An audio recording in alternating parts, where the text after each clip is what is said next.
¿Cómo están? Muy buenas noches, bienvenidas, bienvenidos a esta edición de Periodismo en Plural en este 15 de enero del 2024. Gracias por acompañarnos y me da mucho gusto saludar a quien nos acompaña también en esta mesa. Vania de Dios, ¿cómo estás? Muy buena noche. Muy buenas noches, muy bien, muchísimas gracias también a nuestros compañeros. Ahora tenemos aquí dos mujeres, tres hombres. Mayoría masculina. Caballeros, será por los partidos.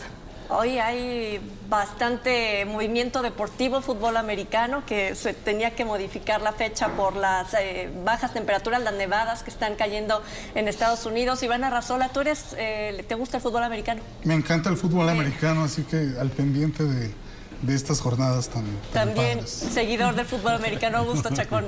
¿Qué tal, Trini? Buenas noches a todas, a todos. Vania, Iván, Gabriel, qué gusto estar con ustedes. Gabriel Torres. Buenas noches y buenas noches a todos. Efectivamente ya era tiempo de volvernos a ver en Año Nuevo. Pensé que ibas a decir, sí, también le voy a... De fútbol. Muy bien. Pues tiempos de política sin duda terminaron y lo vimos la semana pasada, las precampañas a nivel local, pero a nivel federal continúan hasta el próximo jueves 18 ya de enero. ¿Y cómo van a cerrar? Y es que vamos a hablar precisamente de que, bueno, ya conocemos a dos precandidatas, sin embargo se da a conocer quién es el precandidato por parte de Movimiento Ciudadano, quien arrancó una precampaña, pero pues ya tendrá que cerrarla a los pocos días. Y también hablaremos de estos acuerdos, este que se firmó en Coahuila, de qué se trata, quiénes lo firmaron y por qué es lo que están acordando los partidos allá en el norte de la República. También esta noche traemos de nueva cuenta a esta mesa COVID-19 y estas enfermedades que tienen que ver con vías respiratorias que en muchas ocasiones se pueden confundir quizás con la influenza o el mismo COVID y resulta que no son ninguno de los dos, pero han tenido por supuesto al sector salud en la mira sobre estas enfermedades o padecimientos. Movimientos internacionales, también vimos enfrentamientos, un estado de emergencia de seguridad en Ecuador, Guatemala, cambia de presidente y qué es lo que está sucediendo con el conflicto Israel y Hamas. Así que comenzamos, si les parece, con el primer tema que ponemos en esta mesa y es Jorge Álvarez Maínez. ¿Quién es? ¿De dónde surge? ¿En qué momento MC hace uso precisamente de esta figura dentro de su partido para ponerla pues en lo más alto, ¿no?, de la escena política? Gabriel. Bueno, Jorge nació en Zacatecas, pero como ahora todo se vale, es diputado por Jalisco. Y hasta hace unos meses pues no pintaba para ningún tipo de candidatura, digamos, presidencial. Yo creo que es el traspié del gobernador de Nuevo León, es decir, ese intento por irse, pero a la vez dejar un incondicional en el gobierno y luego, ante la imposibilidad de tener un incondicional en el gobierno, algo le preocupaba, decide dejar la candidatura presidencial y regresar a su estado con un alto costo, incluso con una diatriba ahí y una esgrima epistolar con un ministro de la Corte sobre la legalidad de la forma en que regresó también. Pero bueno, se vuelve a instalar en Nuevo León. El presidente del partido, de alguna manera líder moral de ese partido, decide impulsar a Jorge Álvarez Maínez. Básicamente yo creo que la cualidad fundamental de Álvarez Maínez es que es un incondicional absoluto de Dante Delgado. Que tenga las tablas o que tenga, digamos, la trayectoria para ser el abanderado presidencial, pues difícilmente. Yo te podría poner todavía del mismo grupo de MC a varios que tienen mucha más trayectoria y que tienen mucho más, digamos, cartas credenciales. Uno de ellos es el senador por Jalisco, ¿no?, que además de haber sido senador, de haber coordinado la bancada de su partido en el Senado, fue presidente nacional de Movimiento Ciudadano. No obstante, deciden Álvarez Maínez, yo creo que esta cualidad que ya he mencionado es el incondicional más, digamos, evidente que tiene Dante Delgado dentro de MC, y por otro lado hacen un destape en donde la forma pues es fondo. Se lo llevan a Nuevo León, entre botanas, cartablancas, chacota y muy pocos argumentos políticos. Sale en un video que él va a ser el candidato de MC, antes de que el propio presidente de MC se hubiera pronunciado, antes de que haya una asamblea o un organismo formal. Es un destape como en una cosa muy extraña, y yo intento descifrar que lo que hay detrás de eso, pues en principio es un mensaje de incondicionalidad, es decir, el eje Nuevo León, Dante Delgado es el que se ha resuelto tomar las decisiones del partido al margen del primer gobernador que tuvo y que salió de las filas de Movimiento Ciudadano, que ganó 2 veces el Congreso, que ganó el Senado, que tiene muchos activos políticos dentro de ese partido y que aparentemente fue ignorado. Y digo que aparentemente porque sale inmediatamente después con una reacción dura, con argumentos y con calificativos fuertes, pues a señalar, entre otras cosas, que le da vergüenza, que las cosas van a ser distintas en Jalisco, no asume la decisión como suya, no la hace suya, tampoco deja claro si la va a apoyar, pareciera que no, y yo creo que abre un compás de incertidumbre tan importante o más importante que el tropiezo de Samuel. Con muchos discursos reveladores, ¿no? Así es, yo creo que los mensajes, como bien decía Gabriel, en política la forma es fondo siempre, invariablemente. Llega un candidato que va, o precandidato todavía, va a tener apenas unos días de precampaña y él va a contender contra 2 mujeres a nivel nacional en nuestro país por la silla presidencial, que es lo que estamos viendo. Este joven de 38 años, diputado federal, él entra después de la bochornosa situación que tuvo que pasar el gobernador de Nuevo León, de que primero se postuló como precandidato, después siempre no se podía, se regresó, como que quería tener un pie adentro y otro afuera. Al final del día termina él regresando y recordemos que el que hoy es precandidato era su jefe de campaña. Quiere decir que también, además de ser alguien cercano al líder nacional de MC, también es alguien muy cercano a Samuel García. Algo que también llama la atención es la forma en que lo hicieron, que haya sido precisamente el gobernador de Nuevo León como si fuera el líder del partido, no el líder nacional, y sobre todo en un partido que la cuna de este partido había sido Jalisco. Un gobernador en funciones, haciendo el destape del partido. O sea, pareciera que nos retrotraemos al PRI de antes de Salinas, donde era el presidente el que destapaba a su sucesor. Como estaban haciendo y como también lo hicieron en otras situaciones, en funciones además, y él levantando la mano, y vergonzoso. A mí me parece, sí coincido, frívolo, un poco banal haberlo hecho, pierde seriedad, que fueran como si fueran una comida con las cervecitas a un lado, como desparpajados, como si fuera una comida de domingo por la tarde con el compadre, y como ellos se llaman compadres, a lo mejor quisieron ponerlo en ese tono. Anuncia que él va a ser el próximo precandidato. Insisto, antes la cuna de MC era Jalisco y pareciera que es Nuevo León, definitivamente. Lanza un mensaje bastante fuerte también el gobernador de aquí, que yo creo que había sido como muy cuestionado toda esta situación, y él habla de la manera, lo voy a citar textual, que él lo critica y dice: usan la idea de lo nuevo para disfrazar lo absurdo, los que nos metieron en el callejón de la banalidad, el callejón de la no política, no son los líderes de este proyecto, ni mucho menos del movimiento social que construimos en Jalisco. Eso además abre un boquete tremendo, porque ¿qué sigue aquí? Vamos a ver qué va a pasar cuando tenga agenda aquí en Jalisco ese precandidato, cómo va a ser recibido, sobre todo porque pareciera que hay 2 fragmentos muy fuertes, y todos lo hemos conocido, del alfarismo y también lo que hay a nivel nacional. Faltará ver qué es lo que sigue. Yo creo que se van a alinear de manera muy institucional los candidatos que se tienen aquí en Jalisco, y van a terminar arropándolo de una u otra manera. Poniendo al partido por delante, más allá de las personas, Augusto. O de los grupos. Porque también una candidatura se construye, una figura se construye. De repente no conocemos nada y ¡pum!, tienes a la figura, sí, ¿no? Uno de los asuntos es que no tienen tiempo, que le queda ya un plazo muy breve para darse a conocer, ya no digamos construir. Yo creo que hay que ver esta designación de Jorge Álvarez Maínez en la historia de MC a partir de la emergencia de Xóchitl Gálvez en el frente opositor. Cuando todo parecía que conjuntar una oposición fuerte incluía Movimiento Ciudadano, que PRI, PAN, PRD y Movimiento Ciudadano haciendo fuerte a Xóchitl podrían tener muchas más oportunidades, ahí es donde particularmente Dante Delgado empieza a jugar sus cartas en lo que para muchos parece estar constantemente mirando a Palacio Nacional a ver qué es lo que no incomoda tanto al presidente de la República.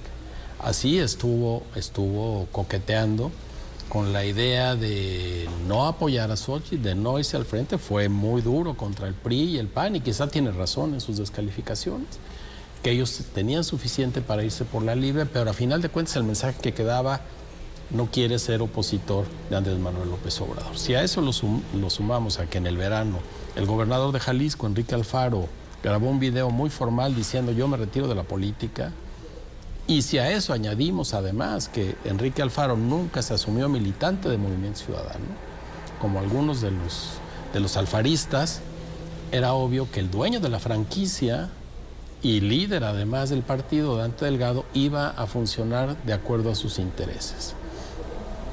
Era sabido que Samuel García no podía dejar la gubernatura porque el suplente lo iban a nombrar sus opositores, dado que no tenía el Congreso de su lado. Sin embargo, lo intenta y podemos recordar las declaraciones del presidente asusando para que Samuel García fuera el candidato. Se avienta en esta aventura efímera, y lo que sí se puede medir en esos días que duró su candidatura es que un sector de los votantes se estimuló, y particularmente jóvenes.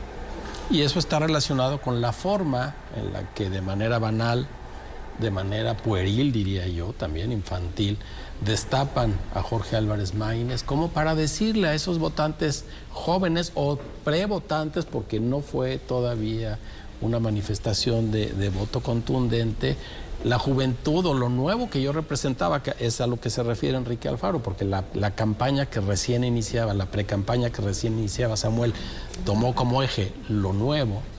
Dijeron, bueno, si no va a ser él, que sea Jorge Álvarez Maínez, por lo que ya decía Gabriel, porque va a estar en control del líder del partido, porque no va a cometer exabruptos, porque va a ser solo hasta cierto punto.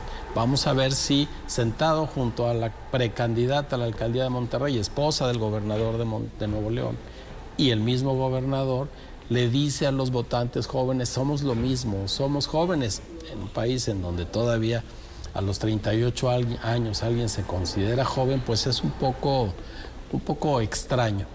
Además de su vestimenta y todo lo demás, me parece que sí le hace un daño a la política al decir, con tal de estimular votantes, somos capaces de lo que sea. No emitieron una sola idea, ya lo decía Gabriel, no propusieron nada distinto.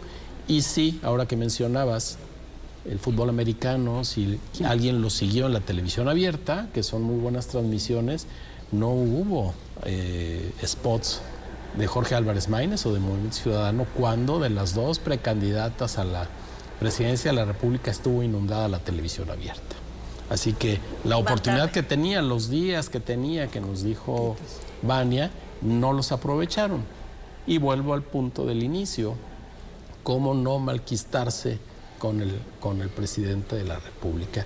Y de ahí un poco la postura de Enrique Alfaro, que desde hace unos meses creyó que Movimiento Ciudadano había tenido una gran oportunidad, no cuando Xóchitl, unos meses antes, aunque ya las había dejado pasar, porque recordemos que no postularon candidato al Estado de México, o candidata, no postularon candidato a Coahuila, cosa muy extraña para un partido que lo que busca y para lo que le damos dinero, además le damos presupuesto para competir, ¿no? Claro. Dice que no, entonces sí, todo se presta a pensar que es un organismo comparsa que va para reñir algunos votos, y seguramente calculan que se los van a reñir a Xóchitl Gálvez, y apostando también, hoy lo comentaba algún columnista nacional, a ese 16% que ellos tienen identificado que no votaría por una mujer en este país.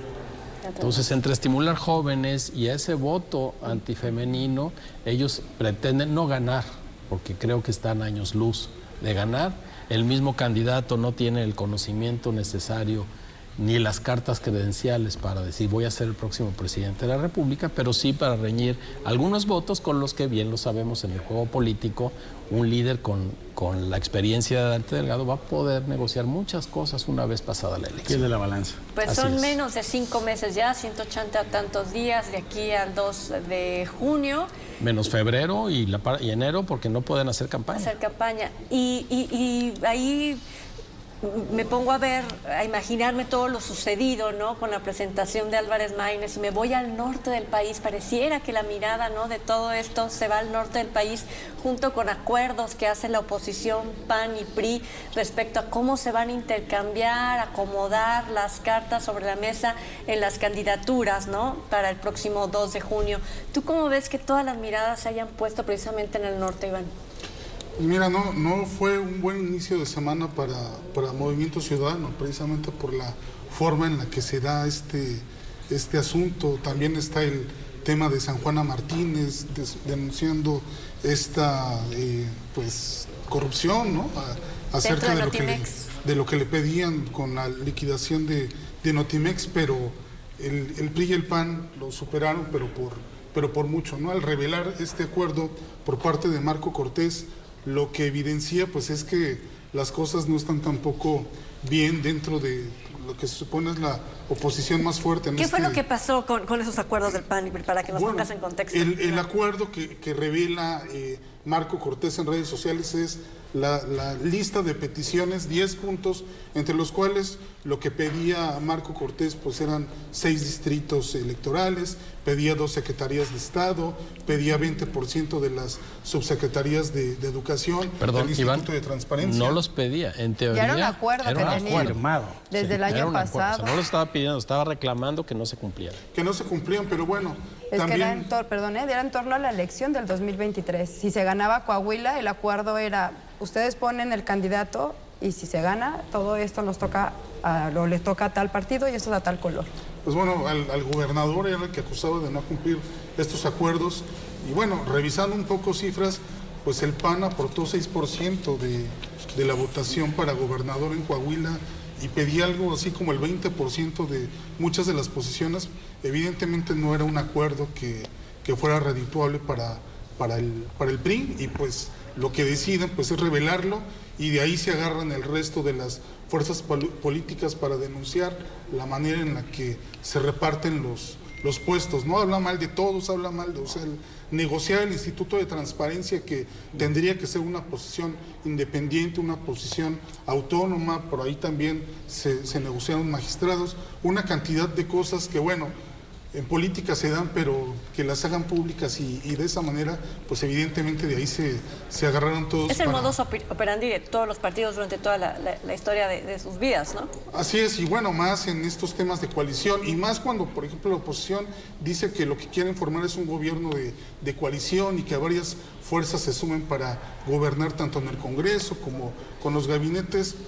No había manera en que este acuerdo pudiera llegar a buen puerto, ¿no? Pero me parece que la principal afectación es cómo el PRI y el PAN pueden ver de cara al futuro, cómo pueden confiar entre ellos. Si, digamos, para un Estado no se pueden poner de acuerdo, ¿cómo lo podrían hacer a nivel federal, ¿no? Se les rompió la abre confianza. también pues una serie de interrogantes, ¿no? El acuerdo que aparentemente Manolo Jiménez, gobernador de Coahuila, le rompe, es un acuerdo en un documento firmado por las partes, donde lo que ahí viene viola varias veces la ley. Totalmente. Es delictivo el acuerdo que dio a conocer Marco Cortés, porque entre otras cosas revela, fíjate, el frente opositor critica al presidente porque el presidente quiere acabar con los órganos constitucionalmente autónomos, y ellos se lo estaban repartiendo el de Coahuila como parte de un acuerdo preelectoral, repartiéndose el órgano constitucionalmente autónomo. Entonces, ¿con qué calidad moral? Pues es que, no sé. Parecería un berrinche, como que si fuera un berrinche, o alguna forma de hacer presión para que cumplieran, pero yo creo que no les... Parece increíble que el frente opositor, basado en una serie de banderas, o sea, ¿dónde dejan a Xóchitl en medio del inicio de una campaña? ¿No? Cuando el presidente de su partido admite que firmó un acuerdo en donde implica como la comisión de varios delitos, repartiéndose cosas que no le corresponden a los partidos políticos. No me extraña, Trini, que los partidos discutan la posibilidad de incidir en ciertos organismos que tienen autonomía constitucional.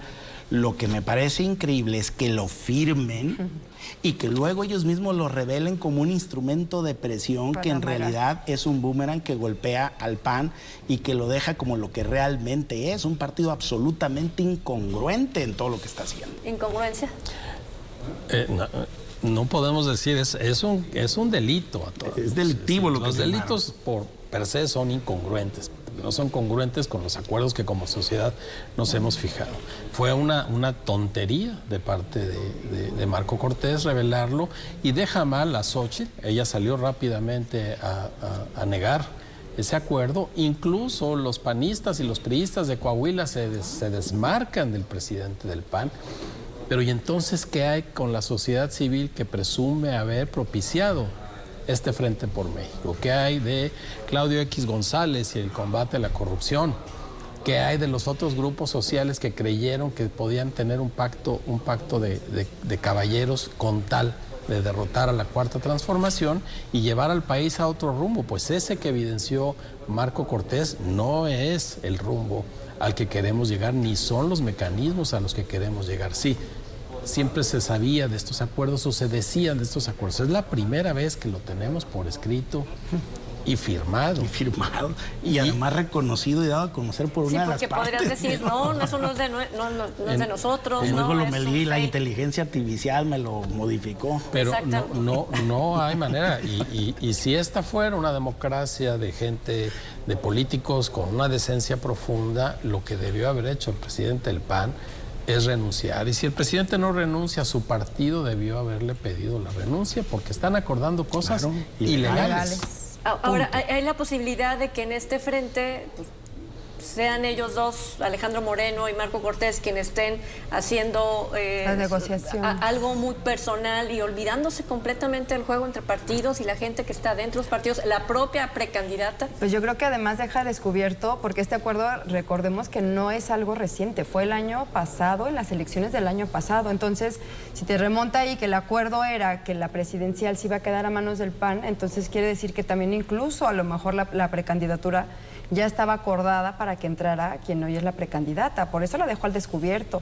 Bien decía hoy el presidente que eso era oro molido, ese documento, y que haya hecho ese tuit para haberlo publicado. Si de por sí está desgastada la imagen, la credibilidad de estos dos partidos y encima todavía salen con un acto ilegal, o sea, no hay ni para dónde se hagan. Para los de oposición le van a estar pudiendo sacar muchísimo para poder evidenciar lo que están haciendo. Segundo, entonces, ¿qué pasó con Beatriz Paredes cuando estaban habrá sido todo un show para poder designar a la precandidatura si ya se tenía acordado quién iba a entrar?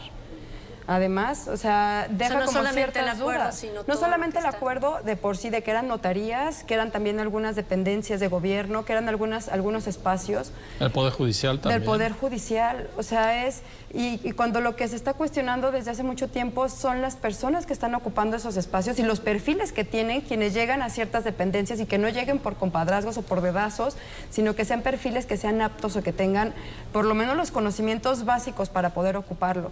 Creo que deja descubierto muchísimo y además, a 5 meses todavía de la campaña, la confianza entre los líderes de dos partidos que estaban en una alianza es como que pues, ya van a estar peleadas las comadres o qué es lo que sigue también con ellos, porque no va a haber una confianza que si tú y yo hacemos un acuerdo, al rato tú vas a ir a sacarlo o lo vas a hacer público de esta manera, ¿qué sigue también dentro de la alianza? Yo coincido que lo más coherente habría sido la renuncia. La renuncia. Porque estos 2 meses de tranquilidad, ¿no? Podrán sentarse ellos en su mesa, en sus espacios privados, a decir calma y vayamos haciendo una buena campaña, Iván, y que tengamos algo más limpio, ¿no? Como propuesta para las y los ciudadanos, ¿no? Bueno, este periodo de intercampaña se supone que deben de servir para ajustar las estrategias de campaña, pero me parece que esto que hemos vivido en estas semanas, si algo refleja de manera todavía mucho más preocupante es que ninguna de las dirigencias de los partidos nacionales es responsiva. Cada dirigencia puede hacer lo que quiera sin que haya una consecuencia. No les exigen cuentas ni sus militantes ni sus candidatos a la presidencia de la República. Así es. En realidad, ellos, Marco Cortés, Alito Moreno, el propio Dante Delgado, que inclusive en esta época decembrina se dio el lujo de hacer un video, ¿no? Haciéndose el misterioso, pueden hacer lo que quieran con sus partidos, ¿no? La mitad del PRI ya se fue de este partido, a consecuencia pues del liderazgo de Alito Moreno, y todavía seguramente se irán más. Le están haciendo mucho daño a las campañas, pero no hay manera de poder quitar a esas personas de sus puestos. Ahora, Xóchitl no es candidata. No, es precandidata. Todavía los partidos en teoría en este lapso no solo lo tienen para afinar las precampañas, sino ante el instituto, para registrar a la candidata definitiva. Sí, pero sería muy difícil encontrar a alguien ahorita, ¿no? O que la fueran a que cambiar. no tenga, Sería tan difícil como que un presidente de un partido decidiera mostrar un acuerdo ilegal de esa naturaleza. Tendría que pasar algo muy... Sí.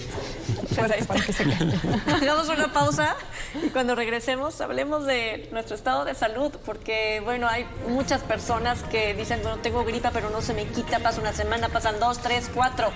y continúan con padecimientos en su sistema respiratorio. Venimos precisamente después de la pausa con COVID-19 y otras enfermedades. Al volver.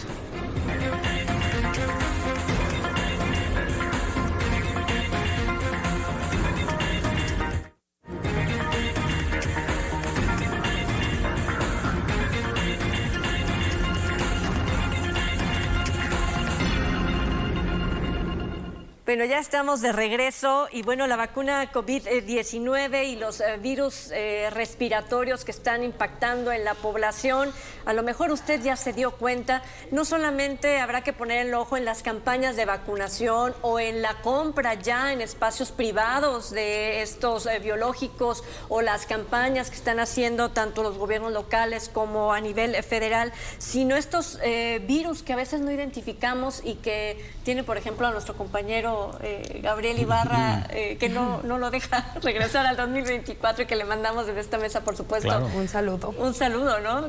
¿Cómo les va con esto, Augusto?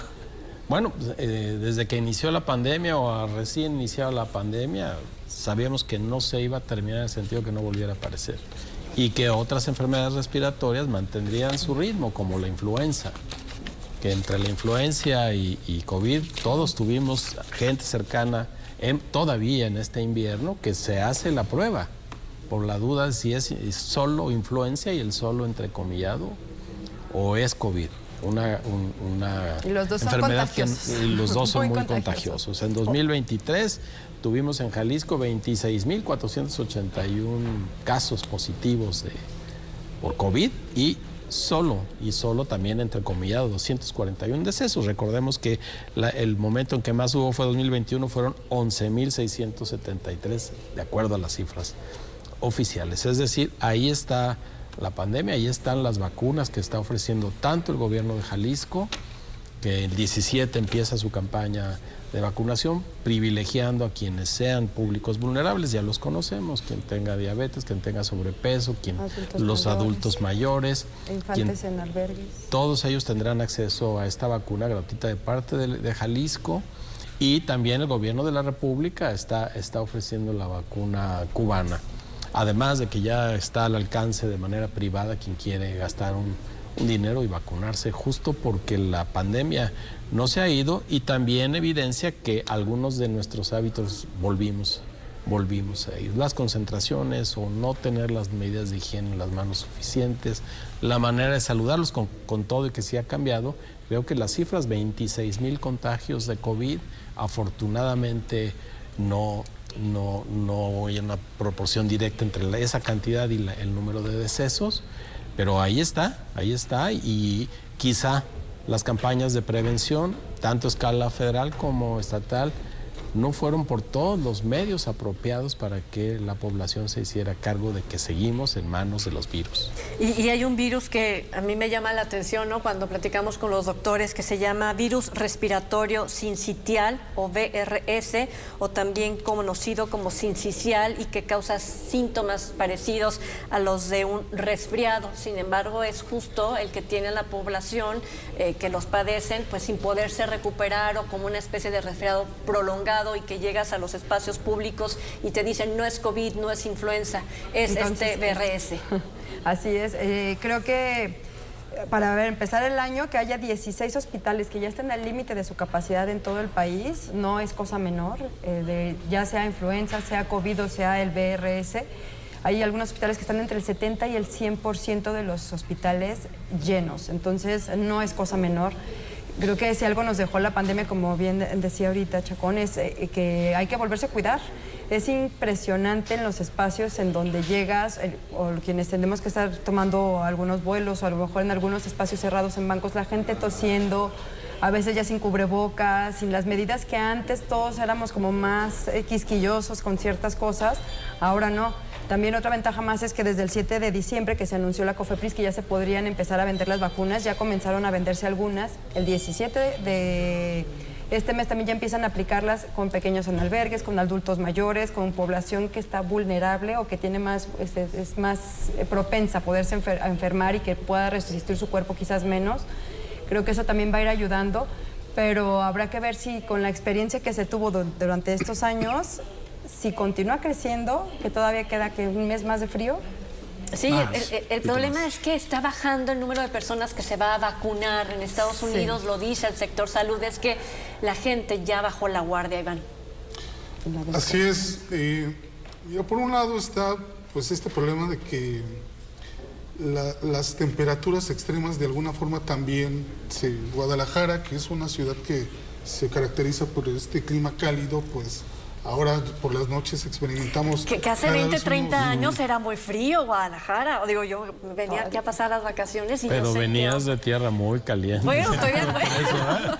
Claro. Pero no era más templado que lo que es ahora Guadalajara. Ah, sí, sí.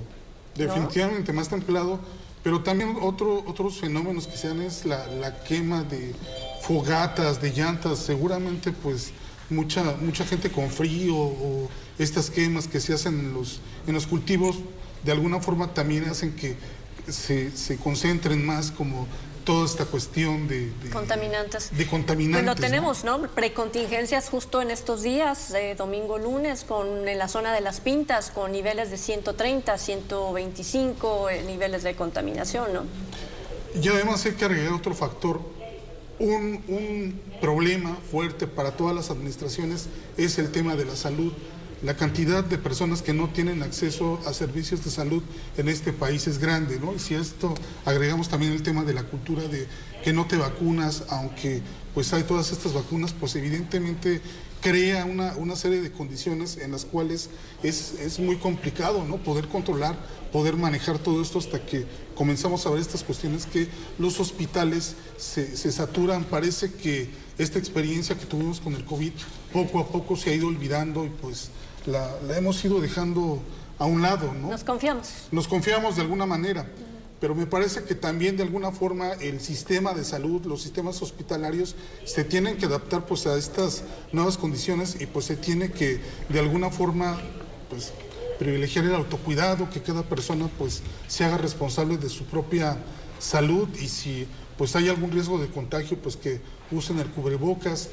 Volver a hacer la campaña que hacíamos también los medios de comunicación, yo creo que es muy importante, ¿no? Enviar estos mensajes de cuidado. Pero ¿cuántos spots vemos o escuchamos sobre la prevención en salud, particularmente enfermedades respiratorias, y cuántos vemos de partidos políticos? Me parece que el diferencial nos habla de cuáles son las prioridades para el Estado mexicano.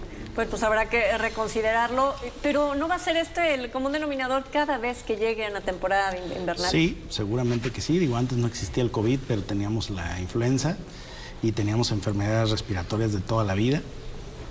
Lo que hoy sucede es que, bueno, parece que el nivel de mortalidad, al menos 2020, 21 y 22, subió exponencialmente con el COVID, mucho más que con la influenza que tuvimos, la H1N1. Ahora bien, yo creo que parte del asunto tiene que ver también con la seriedad que le están dando las autoridades al tema. Yo sinceramente veo mucho desdén, es decir, tanto del gobierno federal como de los gobiernos de los estados, el común denominador es subestimar lo que pasa. Y si hoy dicen son 16 hospitales que están al 100%, tú sale aquí con un reportero y pregúntale a un gobernador o a un secretario de salud y va a buscar la manera de minimizar el asunto. Entonces, si también desde el punto de vista de las autoridades no hay una preocupación por la salud pública y no se generan desde ahí también medidas preventivas más allá de las campañas, hay acciones que se pueden tomar. Por ejemplo, ¿hace cuánto que dejamos de usar el cubreboca en los espacios cerrados? Ni siquiera en este momento, ni siquiera con estos niveles, con los números que ya dio Augusto del total de contagiados, con el número de estados que están con hospitales al 100%, Jalisco aparece en la lista, pero solamente se trata de Tepatitlán, Guanajuato aparece en la lista, pero solamente en la ciudad de León, pero sí está Nayarit, Puebla, Ciudad de México, Colima, Zacatecas, Chiapas a partir del 13 de enero, Michoacán, Sonora, Oaxaca, Hidalgo, Coahuila. Es decir, y ni siquiera de tener ya 16 estados le da a la Secretaría de Salud Federal y de los estados a tomar decisiones. Si alguien se ha subido en fecha reciente a un avión, se dará cuenta que si hay 2 personas con cubrebocas es mucho y a veces ninguna, ¿no? Entonces, pues también, ¿cómo vamos a hacer para controlar una enfermedad que aparentemente a nadie le importa? Que sigue generando muertos, no en la misma cantidad, que sigue generando ocupación hospitalaria, que sigue sobreexplotando a la comunidad médica con este asunto, porque, digamos, están casados desde el 2020 de atender este asunto y de ver que a nivel de la población, pues las medidas de precaución siguen siendo muy bajas, casi nulas.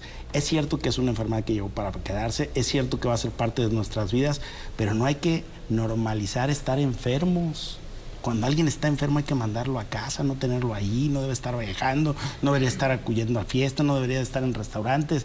Si alguien va a toser, pues ya lo hemos dicho, es decir, habría que cubrirse, habría que evitar propagar la enfermedad a más personas, pero parece ser que no, que a nadie le importa, ni a autoridades ni a población. Hubo países que nos dieron la muestra, ¿no? Y que, bueno, empezaron mucho antes que México a tomar medidas, etcétera. En este momento Estados Unidos está empezando ya a restringir la entrada a hospitales, ya tienen una especie de conteo, no más de tantas personas dentro de las instituciones para proteger justo al sector salud. Están usando el cubreboca nuevamente para poder entrar a ciertas oficinas, ya es obligatorio en algunos espacios, claro, todo de manera como opcional, pero es justo el sector salud el que está poniendo la muestra nuevamente.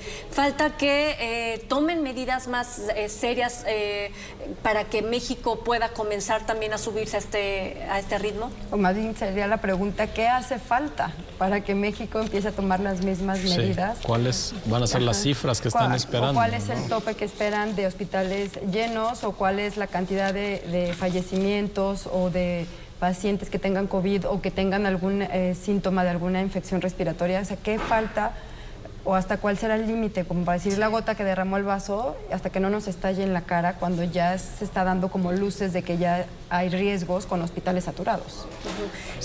Y nuevamente la esperanza es la vacuna, ¿no? La esperanza es la vacuna. Porque que está disponible, acaba, pero en cuanto la sacan en farmacias privadas, luego se acabó. Sí, de inmediato se acabó.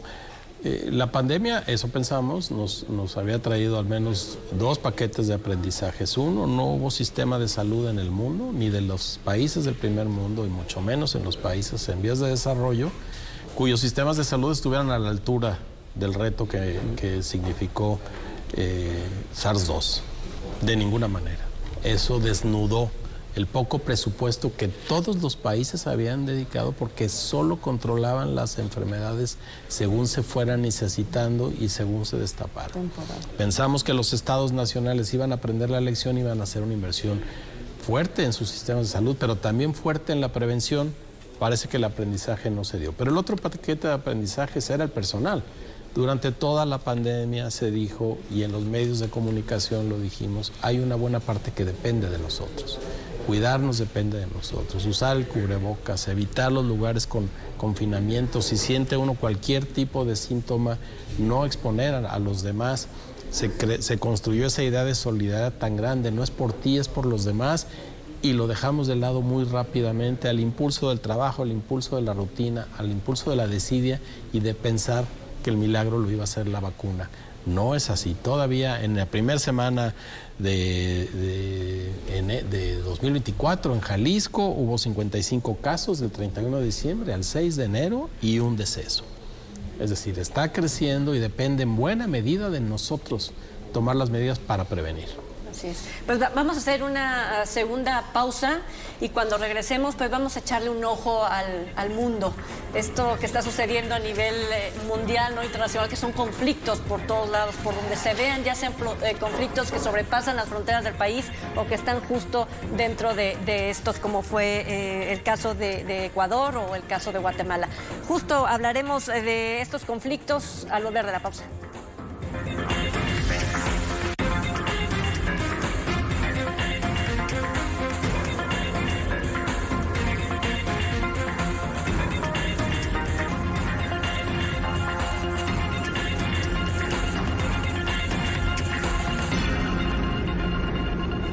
Bueno, ya estamos de regreso y pareciera que cuando comenzó aquella guerra de Ucrania y Rusia iba a ser de corto tiempo, se alargó y no solo eso, sino se presenta un nuevo conflicto, el de Israel contra el grupo terrorista Hamas, y que bueno, el pronunciamiento de la comunidad internacional en un segmento es que ya no es contra el grupo, sino es para sacar o limpiar al pueblo de Palestina. Y además, si trasladamos la mirada a América Latina, pues ahí está Ecuador con un conflicto armado al interior, y también Guatemala, donde no podían asumir el cargo la nueva presidencia de este país.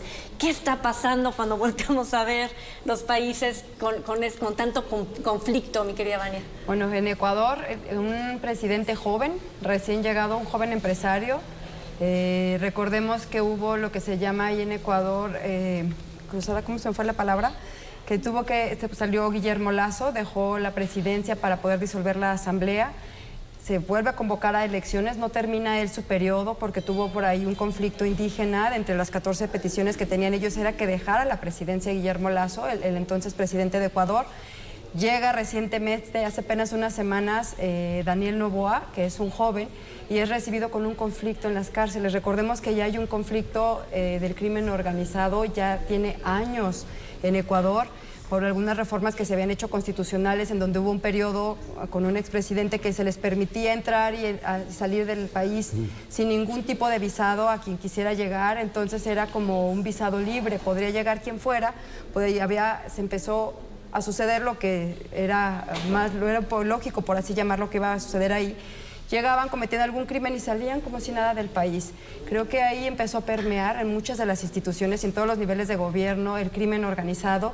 Llega este nuevo presidente y lo reciben con algunos motines en varias cárceles. Estamos hablando que del 2021, que empezaron algunas cárceles de Ecuador, ya llevan por lo menos 21 motines en diferentes cárceles. Estamos hablando que en cada uno de ellos ha habido asesinatos, ha habido rehenes. En este último había 150 rehenes, más de 150, los acaban de liberar el sábado.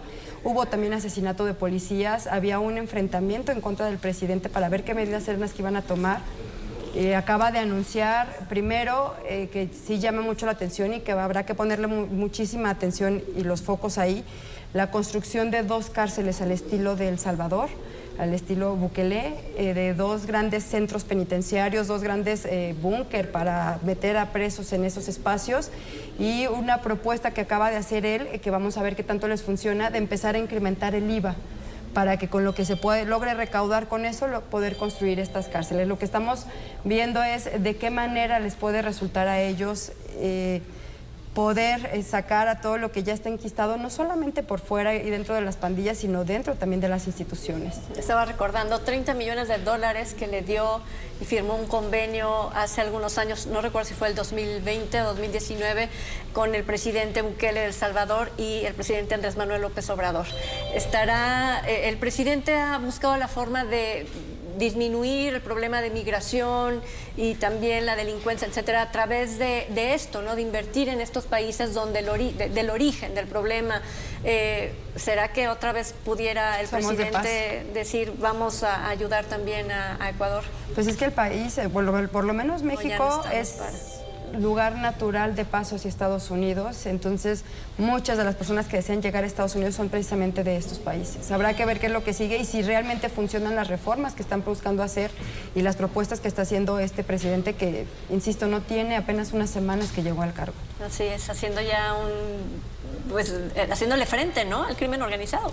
Haciéndole frente, pero bueno, lo que comentaba Van es interesante. Si la mejor solución es construir más cárceles con un problema que inicia precisamente en las cárceles.